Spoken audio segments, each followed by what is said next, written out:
grin has passed. What remains is an unrecognizable mess. I'm gone. Into the wild pale yonder. In the past, way out in the west. I'm a joke. Look at me. A killer. A motherfucker. And a killer. Go ahead, Corpo. What do you mean? It's the power of your imagination. Yeah, man! Don't be crazy! Inanimate objects and dead people can't really talk to you. Your wild imagination is doing this. Ask some more of those questions you love so much.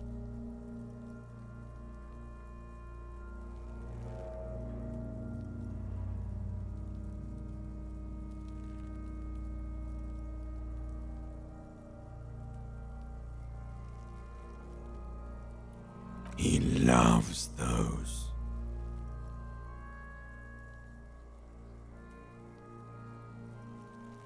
Because you're a copperoonie. Look at all of them go. Do you want more questions? Here you go, you loony.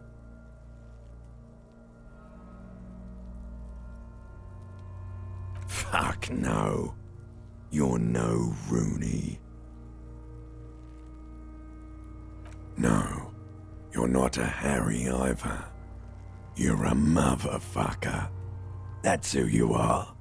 Rooney the motherfucker. Because you have.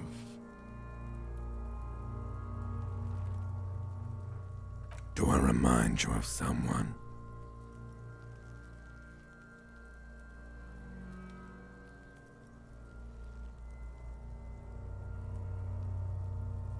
There you go.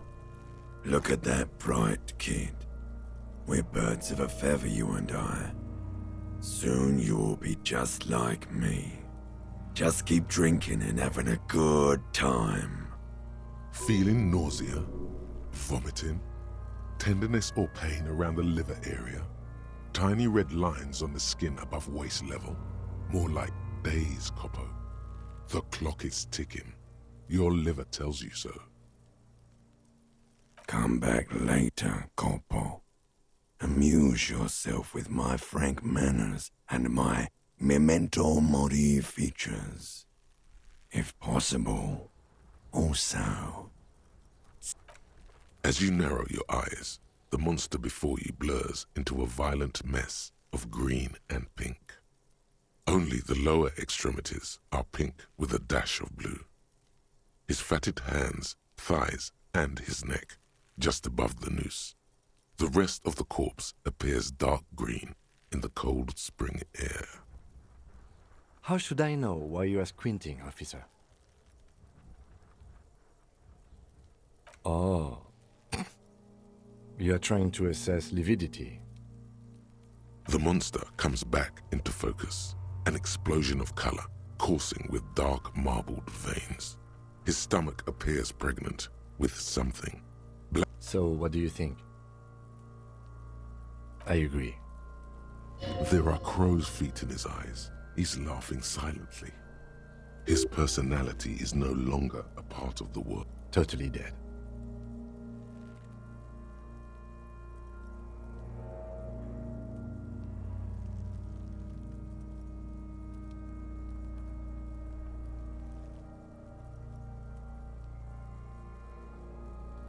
That sounds about right, yes.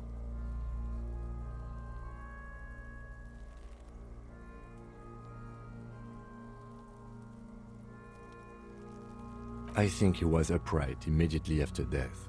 Blood has gathered in his hands and feet. The noose acted like a tourniquet, keeping the blood in his head. The hypostasis here is in tune with the hanging. That's what I think. There's always a chance. We should check for ligament marks on his neck to see if they're in tune with the belt. We'll have to get him down first. A pool of blood and feces has eaten into the frozen mud below the man's feet. Purge liquid is dripping into it, drop by drop. The victim appears to have contained no more than half a kilogram of digestion at the time of death. The fuck he's saying? Talking about shit. Did we? I don't feel lucky. I do. Most of them are post-mortem. Maybe even all of them. The delinquents have made our jobs harder with their little sport. Stop talking in riddles, coin slot. He means you fucked him up good, Kuno. Fucked him up brutal like. But there is no breath to catch.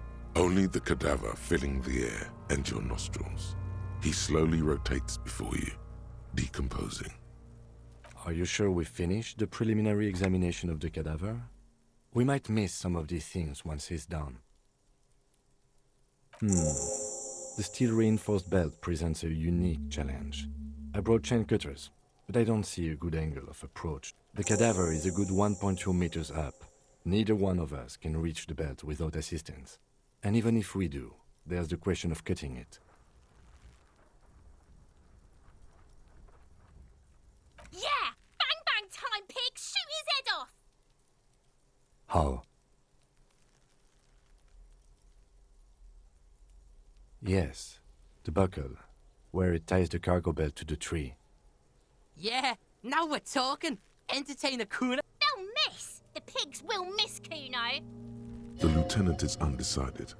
On one hand, he wants to shoot some gun. On the other, it's an awfully stupid idea.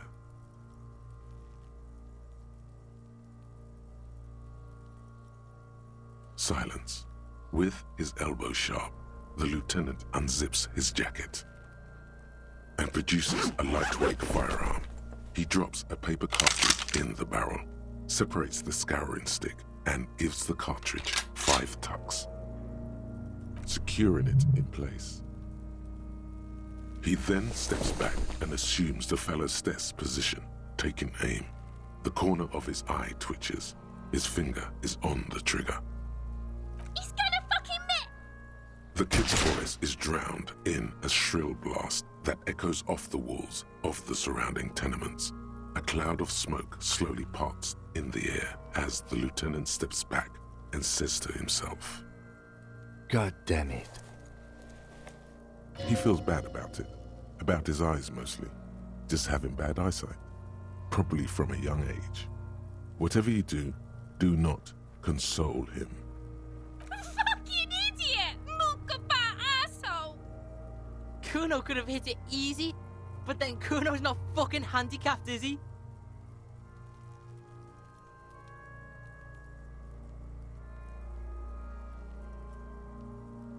I have to say, it's beginning to look unlikely we can get him down without assistance. Climb up there and... There has to be a less risky way, with less falling down of trees.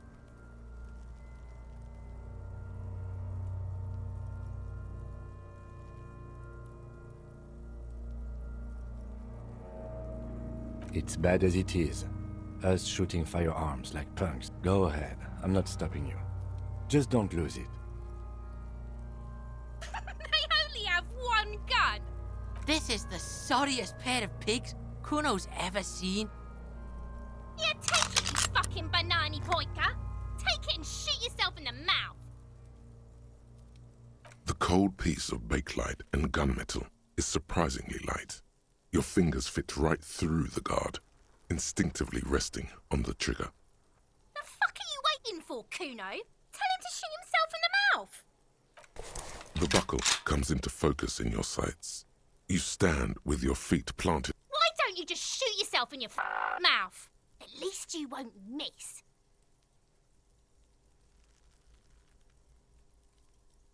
Your field of view. Look, he's crying. You gonna cry? Or what? You gonna fuck me? You wanna fuck me, pig? Is that what this is about?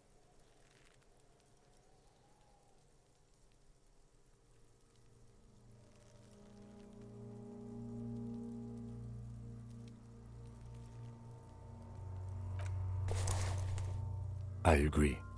Enough gunslinging for today. We need to go to the harbor and ask the leader of the Union to have it taken down. They have the tools, and they have men. I did not want us to be indebted to a man like Evrard Clare.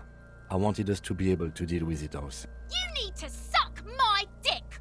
Why the fuck am I still alive?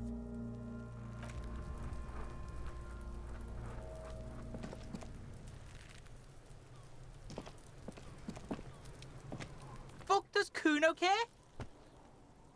The fuck about it? Fuck are you talking about?